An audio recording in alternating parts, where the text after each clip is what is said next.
Hello, welcome back to another video. My name is Dr. Nelson, and today we are going to look at study area.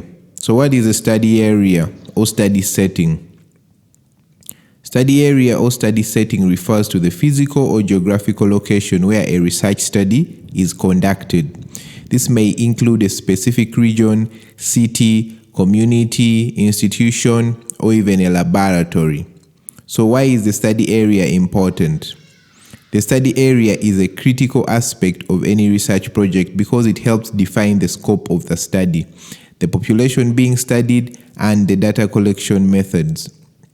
For example, a study done in a hospital setting usually has access to patients, caretakers, or health workers as study subjects, while a study done in a school setting may be subject to the school calendar.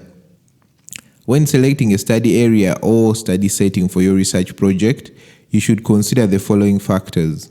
1. The research question. The research question should be the primary driver for selecting the study area. The study area should be relevant to the research question and help answer it. For example, the research question, how does deforestation impact biodiversity in tropical rainforests, requires a tropical rainforest for a study setting. The scope of the study of the project should also be considered when selecting the study area. The study area should be large enough to provide sufficient data for analysis and small enough to be manageable.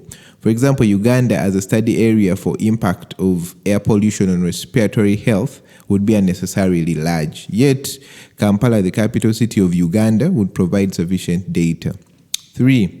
The study area should be accessible to the researcher.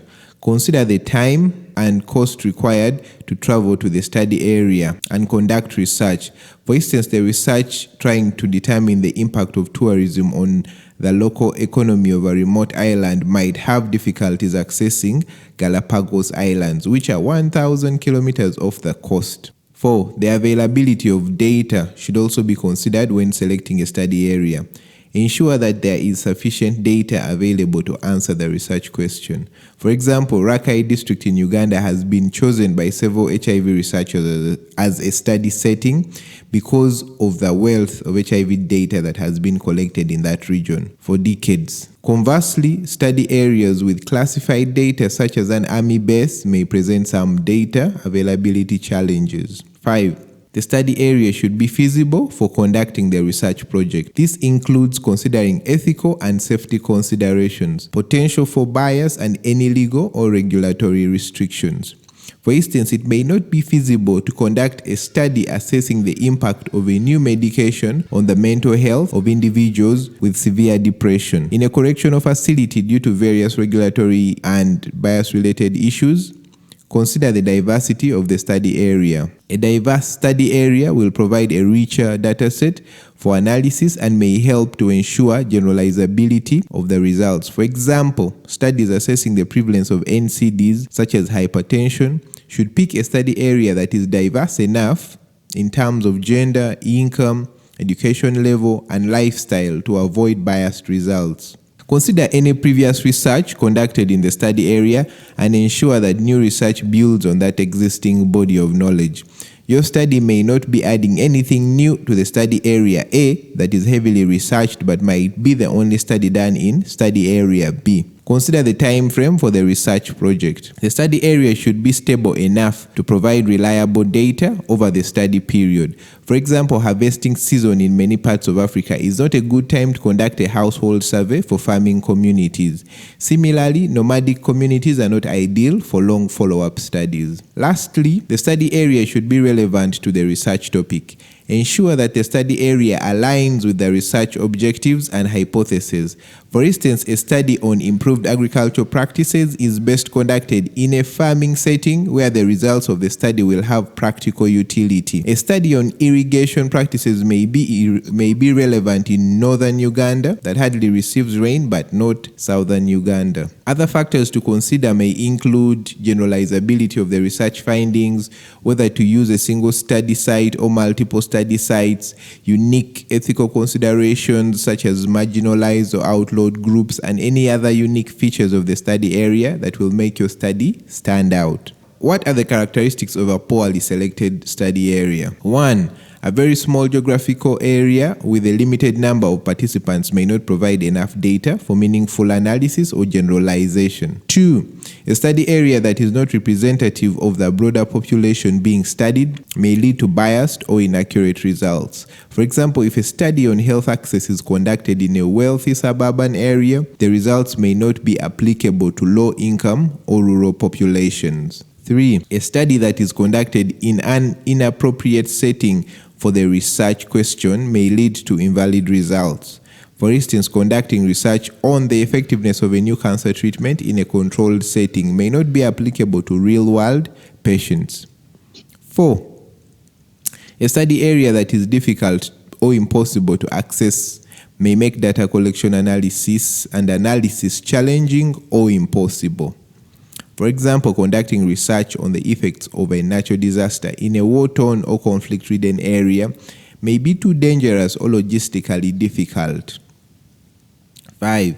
A study area that is rapidly changing may lead to invalid or outdated results. For instance, if a study on the impact of a new highway is conducted in an area that is rapidly urbanizing, the findings may not be relevant in a few years as the area continues to change. A study that is conducted in an ethically problematic setting may also raise ethical concerns, such as studies conducted on vulnerable populations or in settings where informed consent may not be possible. How do I write out the study area section of my research proposal? This depends on whether it is a population-based study or institution-based study. If it's a population-based study, for example, conducted in a community, then you should describe the population demographics as well as the geographic characteristics and population statistics related to your study. On the other hand, if it's an institution-based study, e.g. conducted in a hospital or university, then you should provide a description of the institution.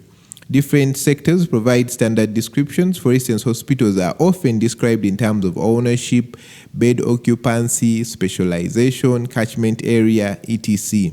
While a university may be described in terms of ownership, enrollment, faculty, colleges, courses, etc. Any institution-based statistics related to your topic should also be described. Alright, now let's look at an example of a study setting section of a research proposal for determining the prevalence of anemia among postpartum mothers attending Kawempe Hospital. The study will be conducted at Kawempe Hospital, located in the Kawempe division of Kampala District, Uganda. Kawempe Hospital is a public facility and a referral center for the surrounding communities. The hospital has a dedicated postnatal clinic that provides care for mothers and newborns after delivery. The study will be conducted among mothers attending the postnatal clinic at Kawempe Hospital. The postnatal clinic is held every Tuesday and Thursday of the week, and it is attended by mothers who have given birth within the last 6 weeks. The clinic provides routine postnatal care, including physical examination, counseling, and health education. The clinic attends to 600 postpartum mothers a month. Kawempe Hospital is located in an urban area with a high population density, and it serves a diverse population, including low-income families.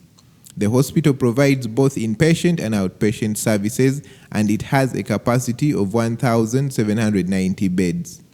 The prevalence of postpartum anemia among mothers attending the postnatal clinic at Kawempe Hospital is not well documented. However, the prevalence of anemia among women of reproductive age in Uganda is estimated to be 35.3%, with iron deficiency anemia being the most common.